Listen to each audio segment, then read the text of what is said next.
Bismillahirrahmanirrahim. Assalamualaikum warahmatullahi wabarakatuh. Salam sejahtera bagi kita semua. Semoga selalu dalam perlindungan Allah SWT. Di sini, pada tugas mata kuliah pasar uang dan pasar modal ini, kami dari kelompok 4 akan mempresentasikan tentang plus minus berinvestasi pada saham biasa dan saham preferen. Berikut adalah anggota dari kelompok kami. Dan ini adalah poin materi yang akan kami sampaikan.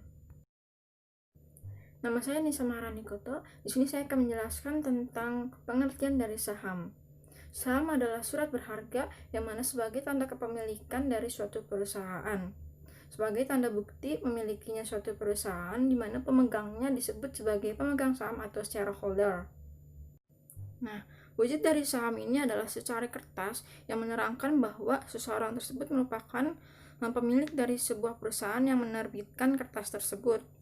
Nah, bukti bahwa mereka sebagai pemegang saham apabila pemegang saham tersebut tercatat dalam daftar pemegang saham atau DPS. Pada kesempatan kali ini, saya akan menjelaskan tentang jenis-jenis saham. Menurut Darmaji dan Fakudin, jenis-jenis saham terbagi menjadi dua, yaitu saham biasa dan saham preferen. Saham biasa atau yang dikenal dengan common stock adalah saham yang menempatkan pemiliknya di urutan paling akhir dalam pembagian dividen, serta harta kekayaan perusahaan lainnya saat likuidasi.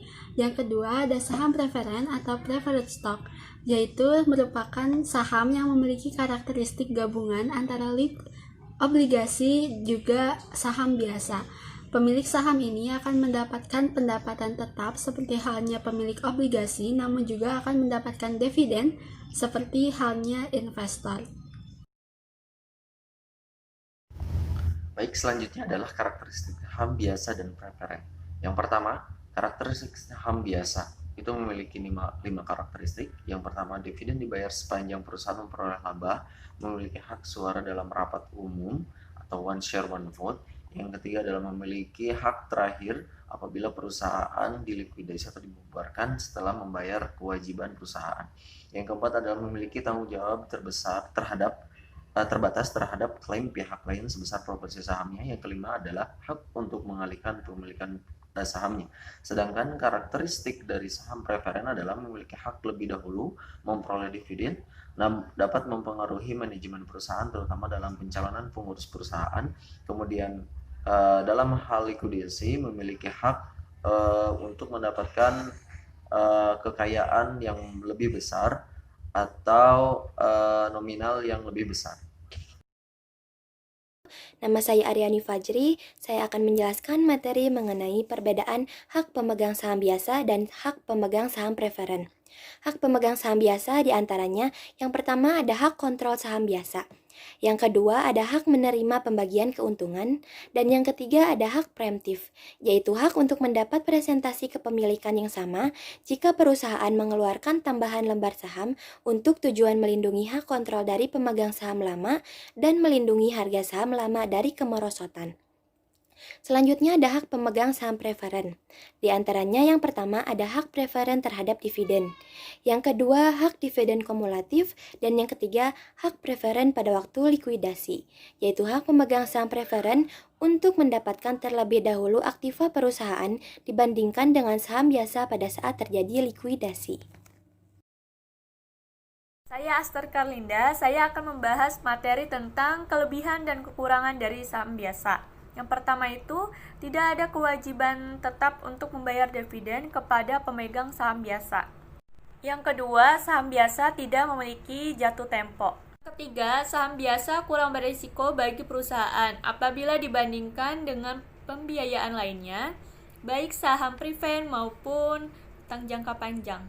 Selanjutnya ada kekurangan dari saham biasa. Yang pertama itu, dengan menjual saham biasa akan mengancam kendali yang dipegang pemegang saham mayoritas. Yang kedua, menurunnya laba per lembar saham sebagai akibat bertambahnya jumlah lembar saham yang beredar. Yang ketiga itu, timbulnya agensi problem yang meningkatkan agensi cost. Yang selanjutnya ada kelebihan dan kekurangan saham preferen. Kelebihan saham preferen yang pertama, membagikan dividen secara bersama di akhir tahun dengan menggunakan sistem akumulasi untuk tahun berikutnya kepada investor. Yang kedua, setiap pemilik saham akan diprioritaskan atas keuntungan perusahaan yang masih tersisa. Yang ketiga, nilai dividen yang didapat oleh setiap pemilik saham preferen lebih besar jika dibandingkan saham biasa. 4. Perusahaan yang melakukan likuiditas akan memberikan uang hasil investasi kepada pemilik saham preferen terlebih dahulu sebelum kepada pemilik saham biasa. Selanjutnya ada kekurangan saham preferen. Yang pertama, saham preferen hanya dibutuhkan ketika perusahaan sangat membutuhkannya. Yang kedua, pemilik saham preferen akan menanggung setiap kewajiban yang diberikan dan harus diselesaikan kepada perusahaan penerbit saham. Yang ketiga, saham preferen tidak memiliki hak paksa untuk setiap dividen yang dibagikan. Yang keempat, fluktuasi harga saham preferen lebih besar jika dibandingkan harga obligasi. Sekian dari kelompok kami. Mohon maaf atas segala ketidaksempurnaan karena kesempurnaan hanya milik Allah. Assalamualaikum warahmatullahi wabarakatuh.